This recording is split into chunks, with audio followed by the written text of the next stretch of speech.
Kingsman: The Golden Circle is one of the more disappointing movies I've seen this year. Now don't get me wrong, it has its moments, but as a whole it doesn't really work, or at least it doesn't work nearly as well as the first one did. Since The Golden Circle's primary function is being a sequel, I think we should focus on that particular failure. The movie isn't bad just because it's not as good as the first one, it's bad because it seems to miss the point of the first one. There are a lot of aspects to The Golden Circle that help to deliver this failure, whether it's story structure, characterization, dialogue, tone, use of humor, but I think it really boils down to one thing, and that's the thin line between ridiculous and stupid. To me, the Secret Service falls under ridiculous, and the Golden Circle falls under stupid. So, where do we draw this line?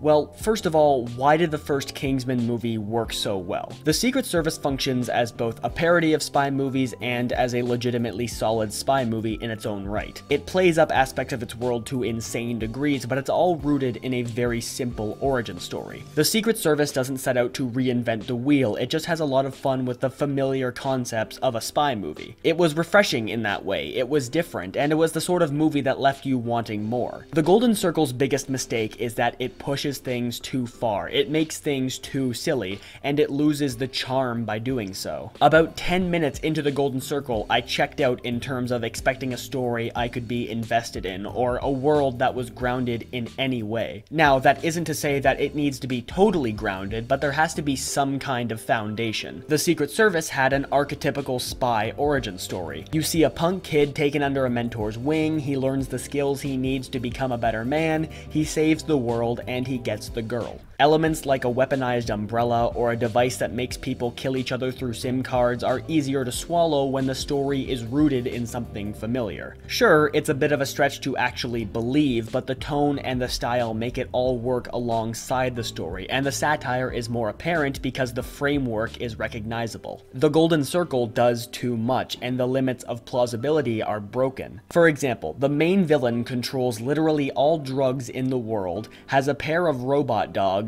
and kills people with a meat grinder. Everything is like that. It's too cartoonish, and there isn't anything for the film to fall back on in terms of investment, especially because it undercuts any sense of stakes that existed in the film's world by resurrecting characters for no real reason. For as silly as the Secret Service could be, when Harry died, it had some impact, not just because it was so unexpected, but because it felt so final. And in The Golden Circle, he's back, because I don't know, people liked him in the first movie? In trying to recreate what worked about the first film, a big opportunity was missed to take this story forward. Instead, the story balloons outwards, trying to cover 50 subplots, but leaves no room for anything to develop properly, or to be handled cleverly. And because it's not rooted in anything we can relate to, or playing off something we're familiar with, when all of these plot points resolve at the end, there's no sense of satisfaction. You just kind of sit there and think, well, that was a fun cartoon, I guess. Nothing about The Golden Circle stuck with me. It was entirely inconsequential, which was what I expected from the first Kingsman movie. But the Secret Service went above and beyond my expectations for a spy movie and for a parody. The Golden Circle just tries to do the same thing, but does it badly. There are so many callbacks and recreations of scenes from the first movie, but they all feel so empty because they're not built on anything. The Golden Circle in general isn't built on much. It's built on what people liked about the Secret Service, but what people really liked about that movie was that it was different. The Golden Circle is just more of the same, but worse. It's a movie that's hard to enjoy if you want to care. And, most crucially, it crossed the line. I would have been perfectly happy to call it ridiculous, but it's not. Kingsman: The Golden Circle is just stupid.